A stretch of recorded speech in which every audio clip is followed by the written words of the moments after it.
This wonderful designer, Ken White, is responsible for the girls being in love with this dress here. So I had a prom client reach out to me for an inspiration dress such as this. So I start off with this flesh tone mesh that matches my client. I also was able to purchase some emerald green fabric from my local fabric store. I tried to persuade her to go with a different color, but she was in love with the original design. So we decided to go with the emerald green velvet, and I did purchase 5 yards of this. I also purchased some lining fabric. This is a satin stretch lining fabric that I got from my local fabric store. I use this for my bustier part of the dress. I also purchased some zippers. I have a polyester zipper and a metal zipper. I ended up going with the metal zipper because I prefer the heavy dutiness of the zipper as opposed to the polyester one. But you decide on which zipper that you prefer for your garment. You're also going to have some thread that matches the shade of your project. I went with black because the green that I purchased did not match it as much as I thought it would. So black did my project just well.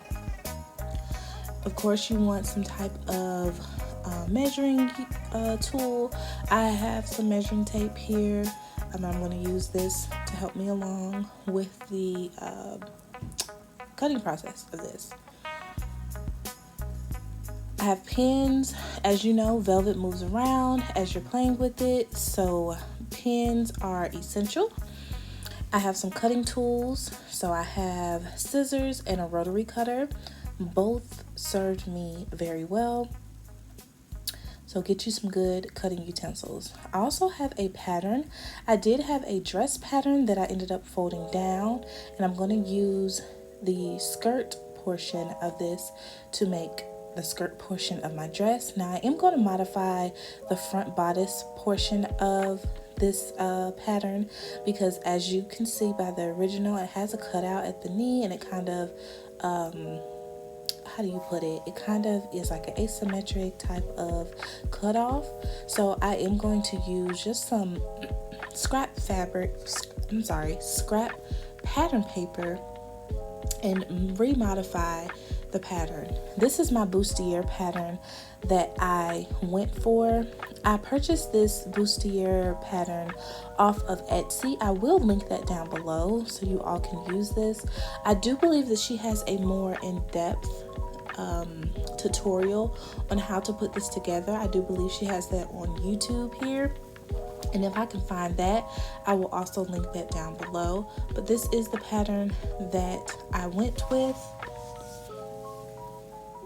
And then I also have my sketch. Now on here, I don't have the cutouts on the side shown, and eventually I will add that in at a later date. But oh yes, I do. I did put the cutouts there. So I have my sketch here, and then I also have my layout with my client's measurements on there.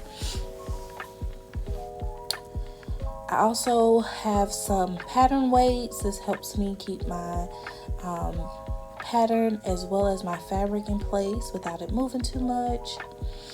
And I also purchased some fusible lightweight interfacing. I am going to use this interfacing for the bust area of my design. I'm not going to use it anywhere else but in the bust. So this fusible cotton interfacing work well to keep shape for the bust area. So now we're going to get into constructing our garment. So my client's mother did not want for her skirt to be as short as it was shown in the original. So I did lengthen it a little bit. So this is what I'm doing, is just modifying my pattern, and I am going to lengthen it to the desired length. And then what I'm going to do is I want a complete flat lay of the full front bodice of the skirt. So I'm going to retrace this particular pattern here, once I shorten it to my desired length, I'm going to retrace this particular pattern here onto some pattern paper that I have placed on a fold. So right there on the fold, I'm going to place my folded edge of the pattern on the side there, and I'm just going to literally retrace this entire pattern so that I can make my modifications to the cutout for the skirt.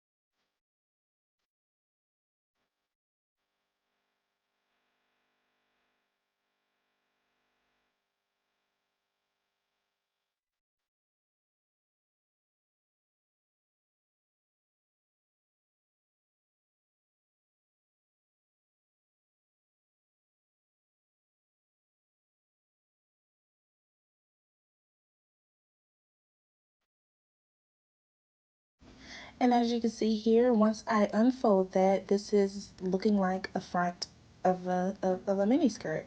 So here I'm just going to freehand and make that opening there. I highly suggest just freehanding it and placing your pattern on your mannequin if you want to, just so you can see like the placement of where you want that cut out. But I just freehand, and then I'm going to cut out the necessary dimensions once I get the shape of it, how I kind of would prefer it to be. Um, so yeah, for here you'll just see me continuously making new lines after new line until I get the correct shape that I prefer.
Okay, so the pattern for my skirt has been finished, and now we're going to go on to the bustier part of it.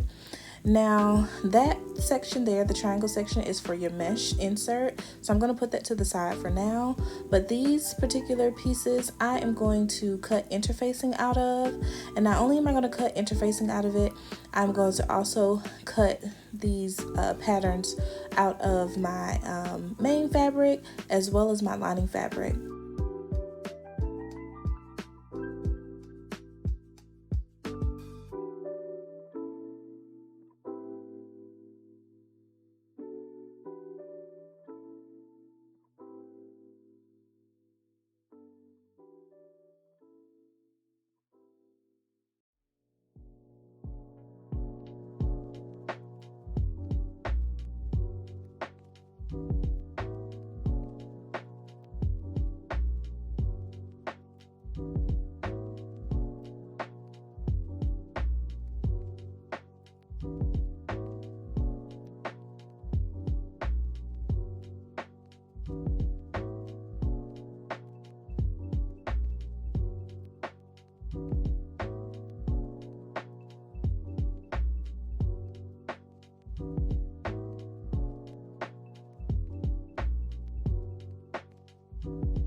All right, so I have now cut my main fabric, my lining, and my interfacing out of um, out of these pattern pieces.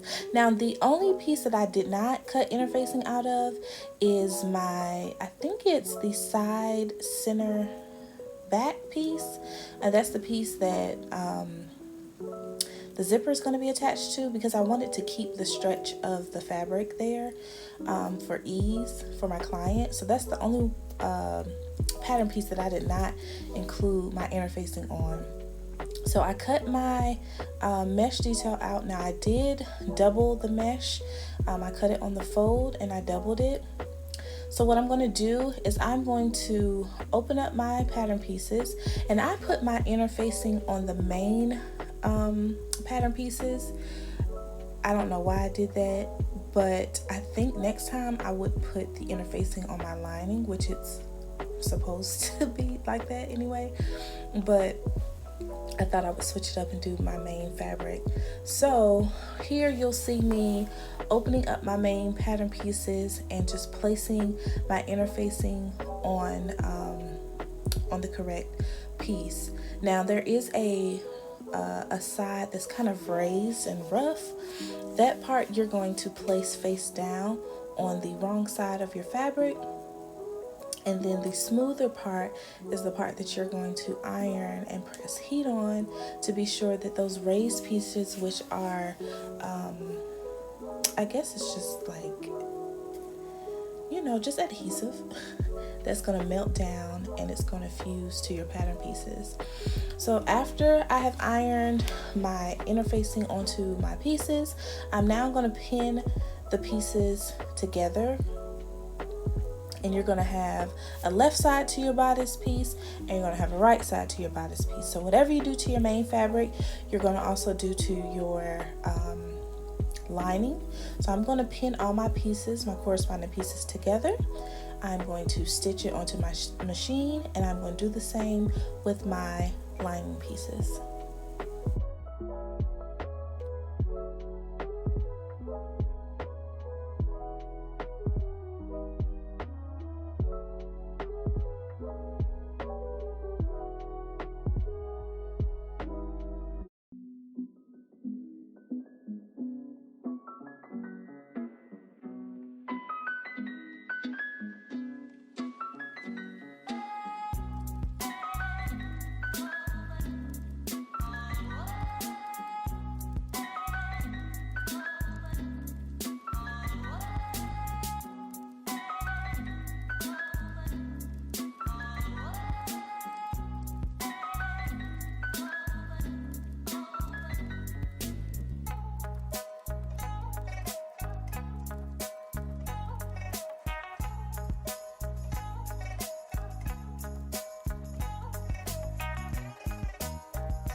All right, so I tried to slow this next portion down. So I am going to work with one side of my bustier, and I am going to tack on my mesh insert, and then I'm going to take the lining and I'm going to sandwich the mesh insert between the lining and the main fabric. And then what I'm going to do is I'm going to sew around that edge. So here you will see me sewing around that edge, and then you want to be sure where that mesh insert is that you catch your main fabric, the mesh, and your lining layer.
Alright, so after you sew that all together, you're just going to flip it to where the lining is on the inside, and then of course your main fabric is on the outside.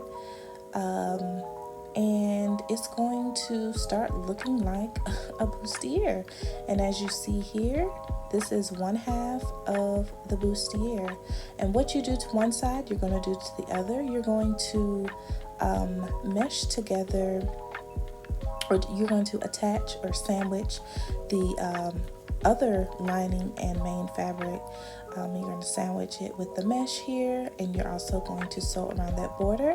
And then once you do that, you'll flip it out just like you did before, and you will see that it is becoming a bustier.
Okay, so this is what it's looking like. And before I this is just from like the what's it called, the interfacing.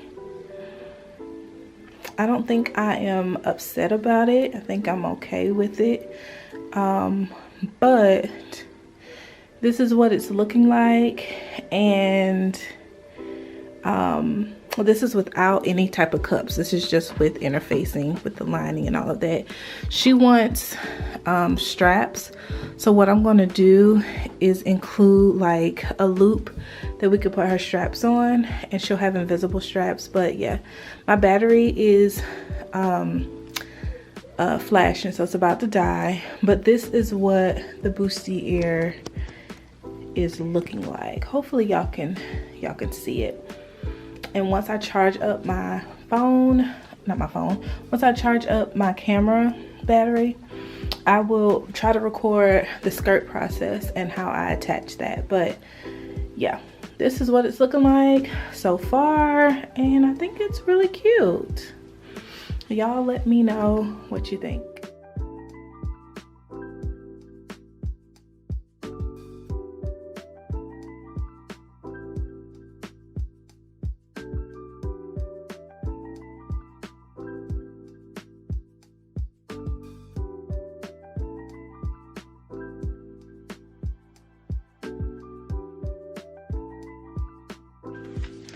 From her waist to the floor, it is 44 inches.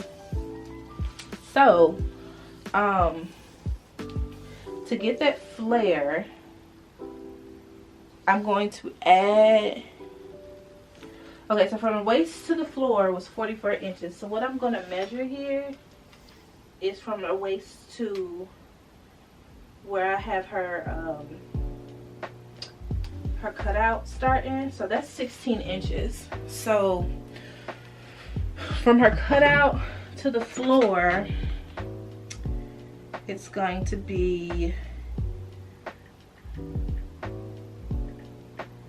28. So I want it to flare out a little bit more, so I'm going to add an additional 10 inches. So that puts me at 38. But I'm gonna round it up and I'm gonna do 40. So from here to cut out to the floor, I'm gonna do 40.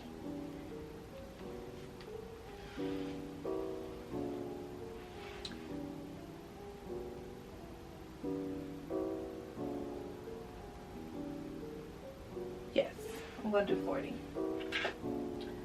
So I'm gonna kind of use my pins as a guide so that when I cut it,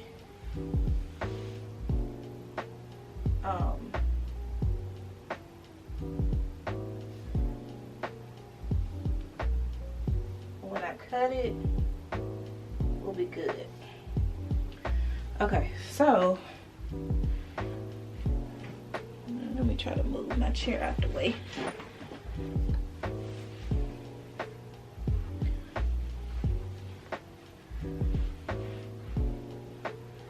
Okay, so we're gonna go to 40.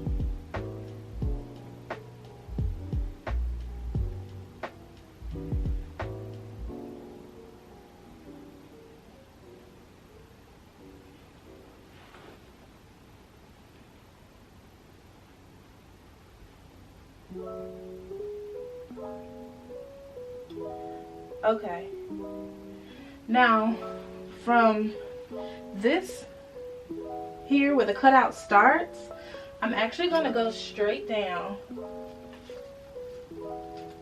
and measure 40.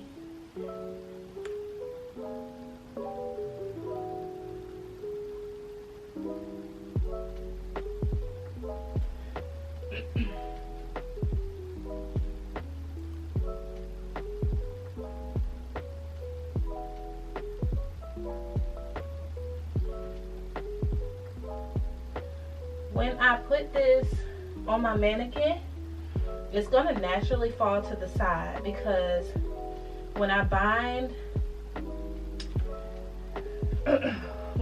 my back pieces to the front, because of this side seam, that side seam is going to pull it to the side. So I hope that makes sense, y'all. I ain't go to school for this.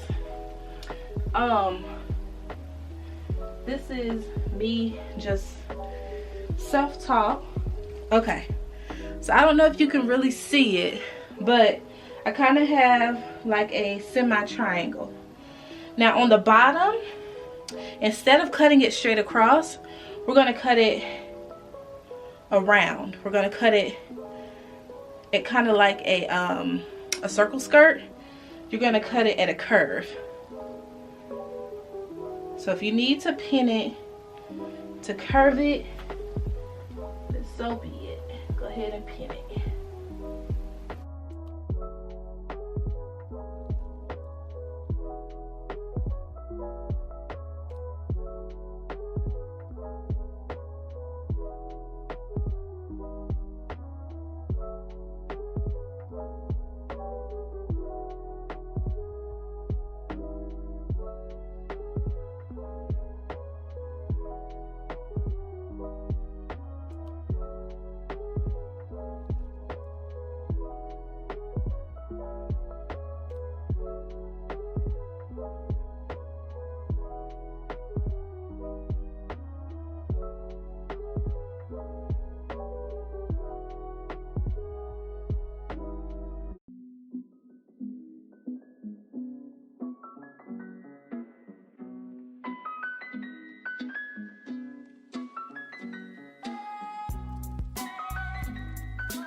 Alright, so the front bodice is done and I am working on the back bodice now.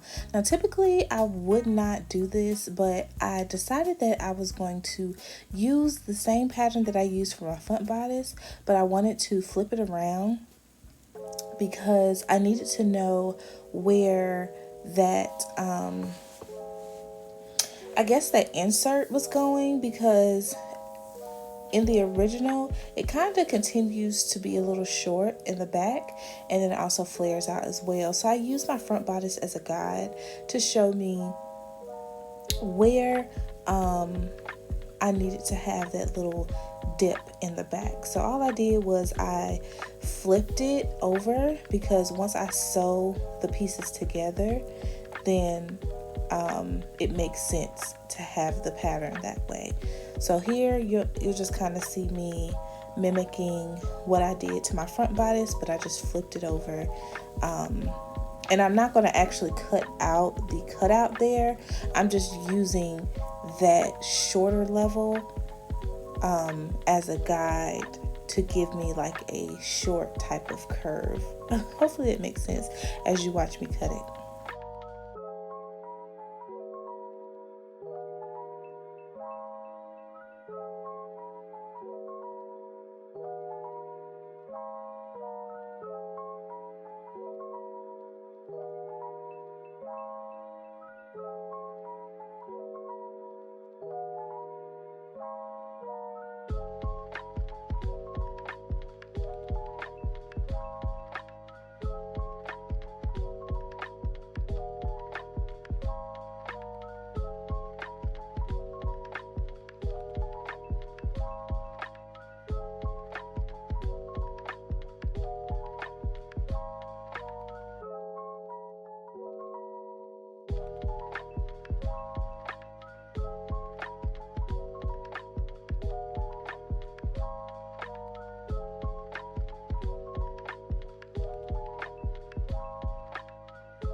Okay, so y'all remember my mesh piece that I cut out?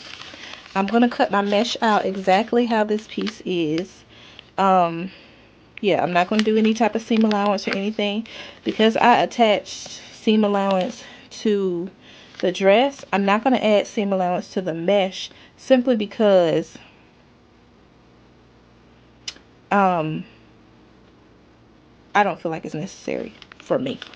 Now, if you want to add seam allowance on yours, you test that out and do it how you want to do it. But I'm not going to attach seam allowance to mine. So I'm going to go ahead and cut the mesh. Now, just how I did the front, this part is going to be folded. This is going to have a fold. I'm going to cut it on the fold here, simply because I want for there to be 2 layers of mesh, because I want the mesh to be strong. So when she walks, it won't just continue to stretch. Now, if you want to do 1 layer of mesh, you do that, that's fine. But I'm going to do mine on the fold here and then cut it out here. And then I'm going to go and pin it to my front bodice, and then I'm going to attach it just like that. So if I can make a clear video of how I attach it to the front bodice, I will. But if not, I'm gonna try to show y'all how I do it. So I'm gonna go and cut some mesh out on this. Okay. Sure. I have Uh-oh.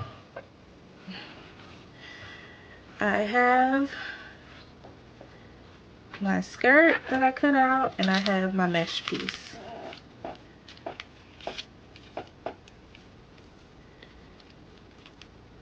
Okay.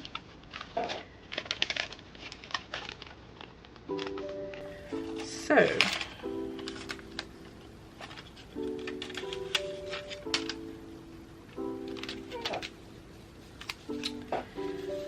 I am going to probably start pinning it about a 1/2 inch above here, because I am going to, this is going to be folded under, and because my mesh has already been cut on the fold, I don't need to have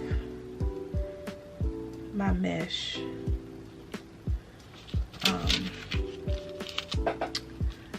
hemmed. I was trying to find the correct term. Okay, so take your time. This is not a race. Okay, it's not a race.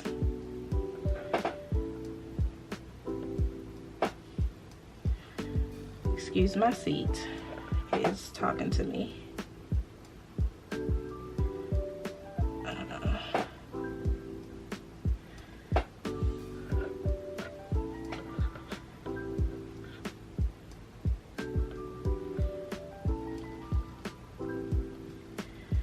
You may notice you need to bring it up just a little bit more.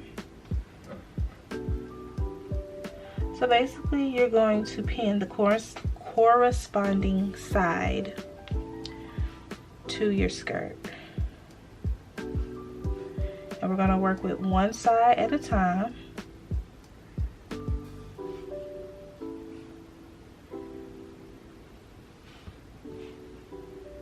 I'm not trying.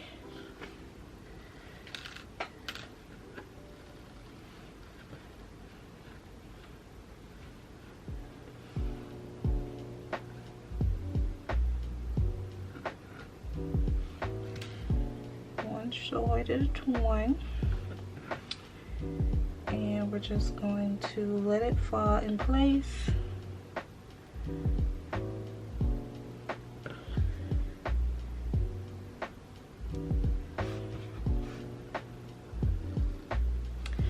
And then if you flip it over, you'll see how it's gonna do you. If you see that, once I stitch this, stitch it as close to that corner as you possibly can, because we're gonna turn it over. So let me go on over here and stitch this.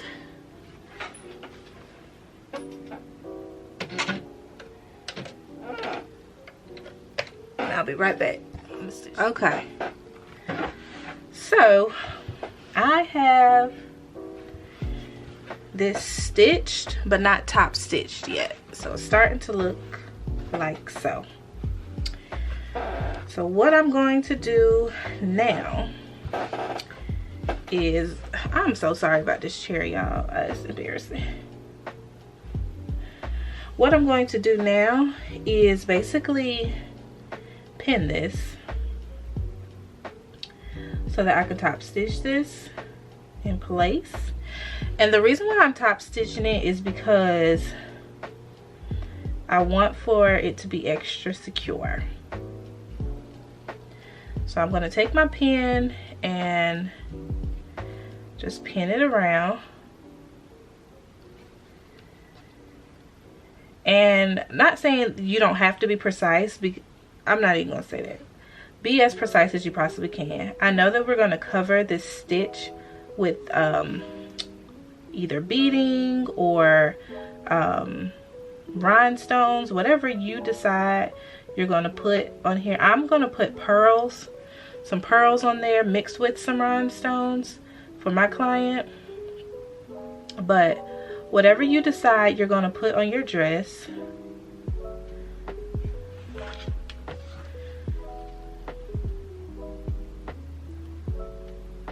this stitch is going to be covered. is what I'm saying, is what I'm trying to get to. But you still want it to look nice. You still want it to be flat. You still want for it to look professional, okay?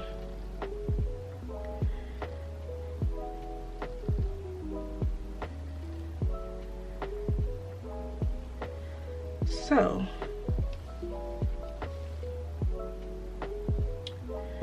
I'm just going to continue to pin down.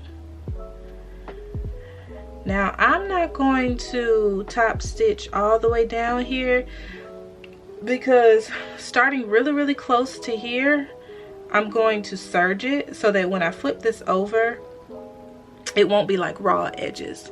So I'm probably going to start my top stitching here, maybe about, what is that, an inch above where my flesh starts. But I can go back and top stitch it after I serge my pieces. So I'm gonna take it over to my sewing machine and I'm gonna top stitch and I'm gonna bring it back to you. Okay, so I've top stitched it and it's looking like, if I can get it together, I can show y'all. It's looking like this. Okay, this is okay. This is fine. It's a little rippling in there, but it's okay. Once I sit it on my mannequin, it'll straighten out basically. I'm gonna show y'all what the inside looks like. This is what my inside looks like. I'll probably go in and trim some of that mesh off, but you really will be fine. But my inside looks like this. So now that I have that on, I'm gonna go ahead and attach my front skirt to my back skirt, and then I'm going to put it on my mannequin, and then I'm going to show y'all. So just match side seams to side seams. This is what you would do with any other sewing project. Match side seams to side seams, and then of course attach your bodice, top bodice to your bottom bodice, and then I'm gonna put it on the mannequin. I'm gonna show y'all what it looks like. Okay, so let me sit still. I just kind of have my skirt on there. I don't have it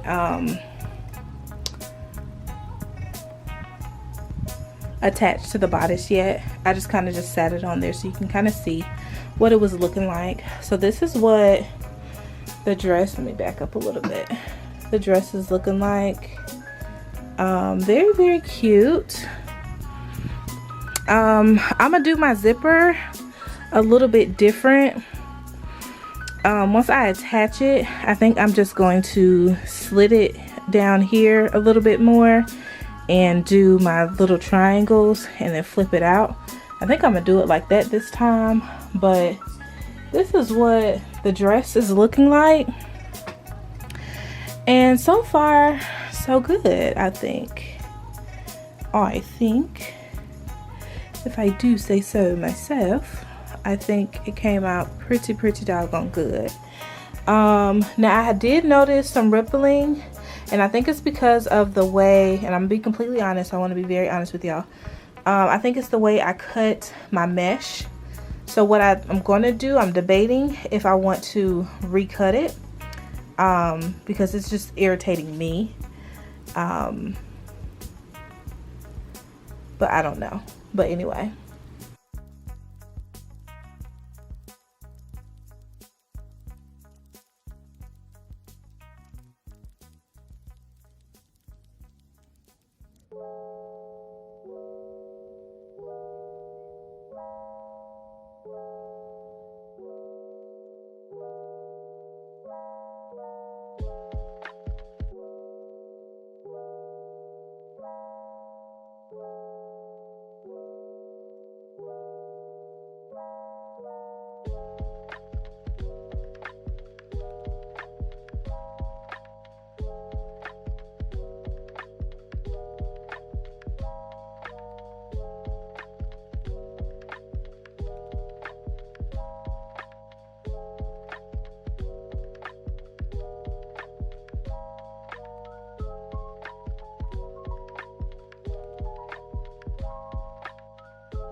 Alright, and here I am attaching the rhinestones, and as you can see, this is how my dress is starting to come out.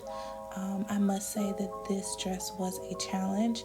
I commend Ken White for making a dress to this extent. It was definitely a learning experience, but remember guys, you are a designer. Be sure to tweak the design however you see fit. As you can see, I added pearls, I added smaller rhinestones. But again, this was a challenge, yet a joy to make all in one. And if your client wants the exact replica, just refer them to Ken White.